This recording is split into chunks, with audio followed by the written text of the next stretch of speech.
হারামের সূচনাটাও হারাম। কোন বেগানা নারীর দিকে তাকিয়ে থাকা হারাম হওয়ার কথা ছিল না, কিন্তু যেহেতু এই তাকানোটা এক সময় জিনার দিকে নিতে পারে, তাই এই তাকানোটা কেউ হারাম করেছে কে? আন-নাযার, এই দৃষ্টিটা বড় ভয়ঙ্কর। আল্লাহর হাবিব সাল্লাল্লাহু আলাইহি ওয়াসাল্লাম বলেছেন, আন-নাযার সাহামুন মাসমুমুন মিন সিহামি ইবলিস। এই দৃষ্টি, লাগামহীন দৃষ্টি, শয়তানের বিষ মাখানো তীরবানের মধ্যে থেকে একটা ভয়ঙ্কর তীর। এই তীর দিয়ে শয়তান যুবকদেরকে কাবু করে ফেলে। ডাইরেক্টলি শারীরিক সম্পর্কের দিকে কেউ যায় না, প্রথমে বদনজর। প্রথমে কি কথা কয় না, গলার সাউন্ড এখন কমে আসছে, এখন বিপরীতে ঘা পড়তেছে, তো এখন আর সাউন্ড নাই। প্রথমে শুরু হয় কি দিয়ে? বদনজর, লাগামহীন নজর। তারপরে মুচকি হাসির বিতরণ, চোখে চোখে কথা হয়, আচ্ছা না নাই? হাসি বিতরণ হয়, মোবাইল নাম্বার আদান প্রদান হয়, ফেসবুকের আইডি শেয়ার হয়, তারপরে রাত জেগে কম্বলের নিচে চ্যাটিং ফ্যাটিং আছে না নাই? তারপরে চলে আসে 14ই ফেব্রুয়ারি, বিশ্ব বেহায়া দিবস, ঠিক কিনা? দেখছেন ধাপগুলো, দেখছেন স্টেপ বাই স্টেপ হারামের দিকে যায়। এরপর অবৈধ দৈহিক সম্পর্কের দিকে যায়। আল্লাহ এই গজব থেকে তুমি আমার ছেলেদেরকে বাঁচাও, আমার দেশের মেয়েদেরকে বাঁচাও, চিল্লায় পড়ে না আমিন। তাহলে শুরু হয়েছিল কি দিয়ে? কি নজর? কি নজর? বদনজর। এটা দিয়ে শুরু, জিনা দিয়ে শেষ। এজন্য ইসলাম বলে মুকাদ্দামাতুল হারামে হারাম, মা ইউআদ্দি ইলাল হারাম ফাহুয়া হারাম। যেটা হারামের দিকে তোমাকে ধীরে ধীরে গ্রাজুয়ালি পৌঁছে দিবে, ওটাকেও হারাম ঘোষণা করেছে কে? এজন্য বিষ্ণু ঈসা ইসলাম ওনার মেয়ের জামাতা সাইয়েদনা আলী রাদিয়াল্লাহু তাআলা আনহুকে বলেছেন, আলী খবরদার, লা তুতবি'ন নাযরাতান নাযরা। এক নজর যদি ভুল করে কোনো নারীর চেহারার দিকে তোমার পড়ে যায়, খবরদার দ্বিতীয় নজর দিও না। ফা ইন্না লাকাল উলা ওয়া লাইসাত লাকাল আখিরা। কারণ প্রথম নজর ভুল করে পড়ে গেলে ক্ষমা করবে কে? কিন্তু তার সৌন্দর্য উপভোগের জন্য বারবার তার দেহের দিকে তাকালে, বারবার তার চেহারার দিকে তাকালে আমল নামাটা গুনাহ দিয়ে ভর্তি করে দিবে কে? আল্লাহ চেক এন্ড ব্যালেন্স করেছেন। পুরুষদেরকেও বলেছে চোখ নামাও, কুল্লিল মুমিনিনা ইয়াগুদ্দু মিন আবসারিহিম, lower your gaze, lower your eyesight. নারীকেও একই কথা বললেন, কুল্লিল মুমিনাতি ইয়াগুদ্দুনা মিন আবসারিহিন্না।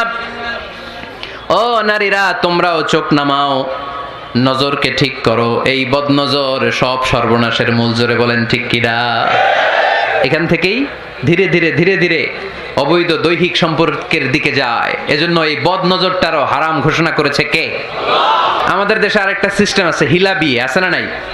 হিল্লা বিয়ে কালিয়াতে মনে হয় নাই না? এলাকাতে আছে, ভয়ঙ্কর। আর তালাকাল বাইনাল বাইনুনা যখন হয়ে যায় কমপ্লিটলি ডিভোর্স, কোনো সম্পর্ক নেই, তখন ওই স্ত্রীকে যদি আবার ফিরে আনতে হয়, ইসলামের নিয়ম হচ্ছে আরেক জায়গায়, হাত্তা তানকিহা যাওজান গায়রা, আরেক জায়গায় বিয়ে হবে, নরমাল প্রসেসে কোনো কারণে তাদের ডিভোর্স হবে, তখন আগের স্বামী স্ত্রীকে আনতে পারবে। এটারে অনেকে কৌশল করে, বিয়ের পরে একজন বুড়া মানুষের সাথে বিয়ে দেয়, সামান্য কিছু টাকা পয়সা দিয়ে এক দুই দিন সংসার করাইয়া ডিভোর্স নিয়ে আবার বিয়ে করায়, এরকম আছে না নাই? লাআনা রাসূলুল্লাহি আল মুহাল্লিল ওয়াল মুহাল্লিল্লাহ। সুনানে তিরমিজির বর্ণনা, আল্লাহর হাবিব সাল্লাল্লাহু আলাইহি ওয়াসাল্লাম বললেন, যারা হিলা করে, যারা হিলা করায়, উভয়ের উপর আল্লাহর লানাত। এগুলোর সাথে আমাদের কোনো সম্পর্ক আছে? এজন্য আমরা হারাম খাবো না, হারাম ঘুরাইয়া খাওয়ার জন্য কৌশলও করা যাবে। এরপরে 8 নম্বর মূলনীতি হলো কাসবুল হালাল শারতুন লিকাবুলিদ দুআ। আমরা বলি, হুজুর আমার দোয়া কবুল হয় না, কিন্তু দোয়া কবুলের সবচাইতে বড় শর্ত হলো হালাল ইনকাম, ঠিক কি না? হালাল উপার্জন ছাড়া যদি দোয়া করেন কবুল হবে? হারাম কিছু খেয়ে যদি আপনার দেহটারে বর্ধনশীল করেন, এই দেহ জান্নাতে ঢুকবে? লা ইয়াদখুলুল জান্নাতা জাসাদুন গুযিয়া বিল হারাম। হারাম দিয়ে বর্ধিষ্ণু যে দেহ, এই দেহ কোনোদিন আল্লাহর জান্নাতে ঢুকবে না। চিল্লায় বলেন ঠিক কি না? ইন্নাল্লাহা তাইয়্যিব লা ইয়াকবালু ইল্লা তাইয়্যিবা। আল্লাহ পবিত্র, আল্লাহ পবিত্র ছাড়া কোনো কিছু গ্রহণ করে না। এক লোক কাবার চারদিকে কাঁদতে কাঁদতে বেহুশ, ইয়া রাব ইয়া রাব ইয়া রাব বলে বলে কাঁদতেছে। সাহাবারা দেখে বলল, সর্বনাশ, আজকের দিনের সব সওয়াব তো এই লোক নিয়ে যাবে, তার চেয়ে বেশি সওয়াব তো কেউই কামাই করতে পারলো না। আল্লাহর হাবিব সাল্লাল্লাহু আলাইহি ওয়াসাল্লাম বললেন, ওয়া মাতআমুহু হারাম, ও যা খায় ওটা হারাম খায়। ওয়া মালবাসুহু হারাম, ও যা পরে হারামটাকে দিয়ে কেনা ড্রেস আপ। ওয়া গুযিয়া বিল হারাম, ওর দেহটা বড় হয়েছে, বর্ধিষ্ণু হয়েছে হারাম খেয়ে। ফা আন্না ইউস্তাজাবু লাহু, কেন আল্লাহ তার দোয়া কবুল করবে? কঠিন কালেও তার দোয়া আল্লাহর আরশে পৌঁছবে না। চিল্লায় বলেন ঠিক কি না? এজন্য দোয়া যদি আল্লাহর কাছে মাকবুল করতে চান, আপনার দোয়া যদি আল্লাহর আরশ পর্যন্ত পৌঁছাতে চান, হালাল খাওয়ার দরকার আছে না নাই? জিহাদের ময়দানে এক সাহাবা সর্বপ্রথম তীর মেরেছেন, নাম কি জানেন? সাদ বিন আবি ওয়াক্কাস রাদিয়াল্লাহু তাআলা আনহু। আল্লাহর হাবিব সাল্লাল্লাহু আলাইহি ওয়াসাল্লামকে বললেন, ইয়া রাসূলুল্লাহ উদা আল্লাহ আইয়াজআলানি মুস্তাজাবাদ দাওয়া। নবী হে, আপনি একটু আমার জন্য দোয়া করেন, আল্লাহ যেন আমারে মুস্তাজাবুদ দাওয়া বানিয়ে দেয়। কি বানিয়ে দেয়? সবাই বলেন মুস্তাজাবুদ দাওয়া, মানে এমন লোক যে দোয়া করলেই কবুল। আল্লাহর হাবিব সাল্লাল্লাহু আলাইহি ওয়াসাল্লাম উত্তরে কি বলছিলেন শুনবেন? শুনবেন সবাই?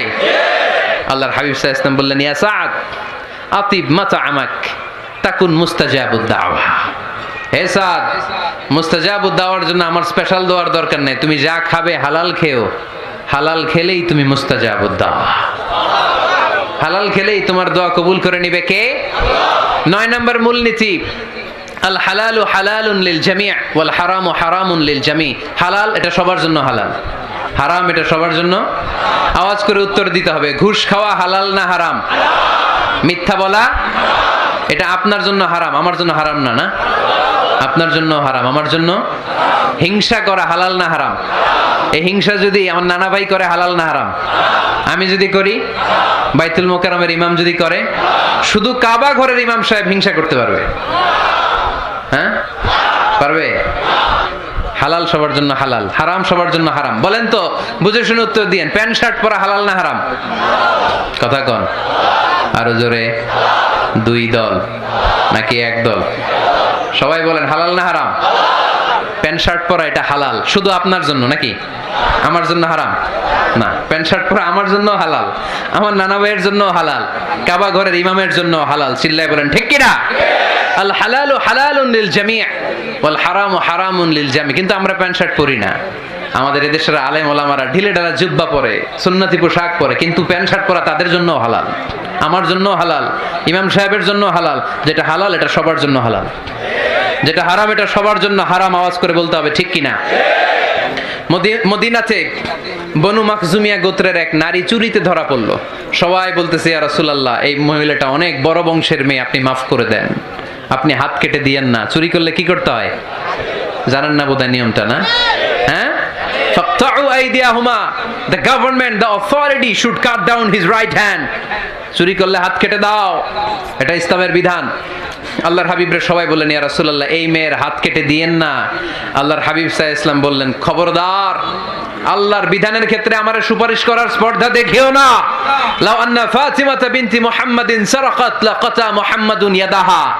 মাখজুমিয়া গোত্রের মেয়ে কেন, আমার কলিজার টুকরা নয়নের পুটলি ফাতেমাও যদি চুরি করে, ফাতেমার হাত কেটে দিতে আমি 1 সেকেন্ডও দেরি করব না। কারণ এটা আল্লাহর আইন, বিধান সবার জন্য সমান। অন্যায় করলে ঠেলাওয়ালা দিনমজুর তার ছেলে অন্যায় করলে যে আইন, এমপির ছেলে অন্যায় করলে একই আইন। চিল্লায় বলেন ঠিক কিনা? আইন সবার জন্য সমান।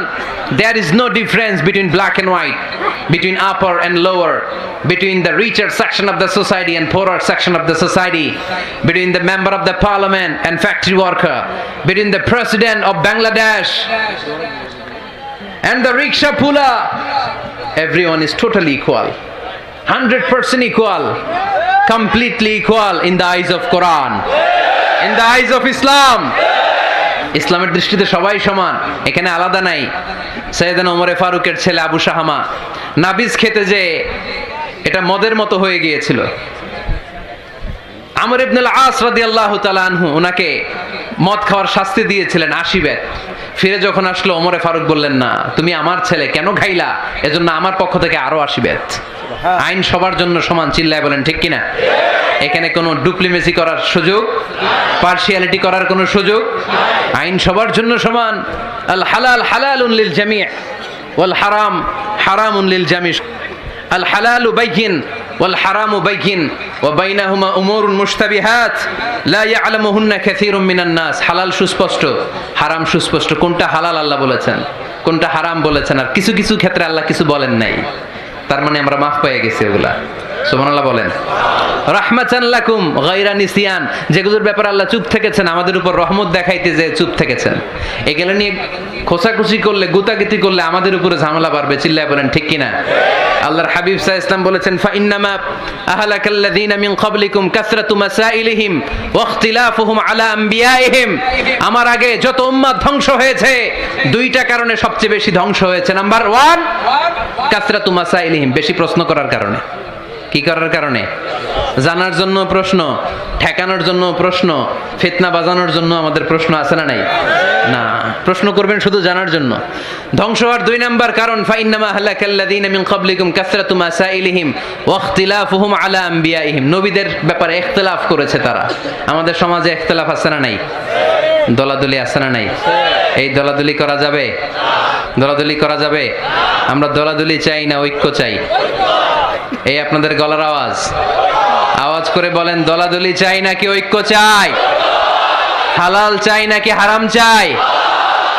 তবে জীবন বাঁচানোর জন্য হারাম খাওয়া যায়, হ্যাঁ, যতটুকু না হইলে না। আমাকে যদি প্রশ্ন করেন, হুজুর মদ খাওয়া যায়? উত্তর হচ্ছে না, হারাম।